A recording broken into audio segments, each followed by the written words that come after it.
নমস্কার। আজকে নৃসিংহ চতুর্দশী। তো আজকে সারাদিন নির্জলা উপবাস থাকব। সন্ধ্যার পরে কিছু খাবো, এর জন্য ভাবছি কয়েকটা সবজি আছে।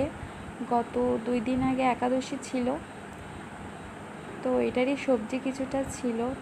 তো ভাবলাম তাহলে ওই সবজিটা আজকে করে ফেলি। সন্ধ্যার পরে পূজা দিয়ে দেন উপবাসটা ভাঙবো। এই তো তার জন্য আমি কোনো সয়াবিন তেল দিয়ে কিন্তু এই তরকারিগুলো রান্না করতে হয় না, সূর্যমুখী তেল অথবা ঘি দিয়ে। তো আমার কাছে ঘিটাই ছিল, তো ঘিটা ইউজ করেছি। শুধু ঘির সাথে 2টা শুকনো মরিচ আর সাদা জিরা দিয়েছি।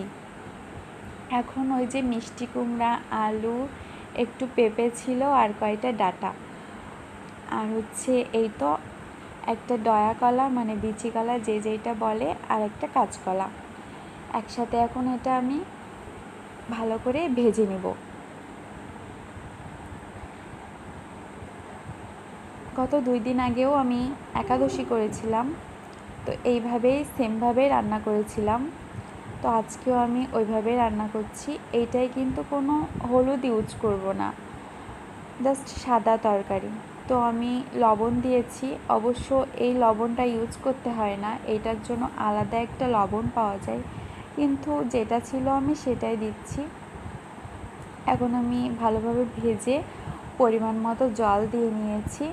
সিদ্ধ হবে যতটা পরিমাণ ততটা পর্যন্ত আমি জল দিয়েছি। এটা আসলে শুধু তরকারি খাবো, তো এই জন্য একটু একেবারে শুকনা শুকনা টাইপের মতো করব।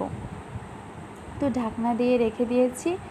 এই তো ঢাকনা খুলে দেখেছি আমার সিদ্ধ প্রায় হয়ে গিয়েছে। তো টমেটো দিলে বেশি ভালো লাগতো, হালকা টকটক হবে। আমার কাছে ওটা ছিল না, তো কাঁচা আম ছিল ফ্রিজে, তো আমি কাঁচা আমটা খোসা সহ আমি কেটে নিয়েছি। নিয়ে আমি এই তো লাস্টে দিয়ে নিয়েছি। ওগুলো সিদ্ধ হওয়ার পরে কাঁচা আমটা দিয়েছি। এখন আমি হালকা একটু চিনি দিব। আর ওই যে বাদামগুলো ভেজে রেখেছিলাম, ওই বাদাম আমি বাটা দিয়েছি। বাদাম বাটাটা দিলে কি হয়, মানে তরকারিটা তো এমনি এমনি, এর জন্য বাদাম বাটাটা দিলে খাইতে একটু ভালো লাগে, এজন্য আর কি। এখন আমি হালকা চিনিও দিয়েছি। দেখো, নিরামিষ যে কোনো তরকারিতে চিনিটা হালকা ইউজ করলে ভালো হয়।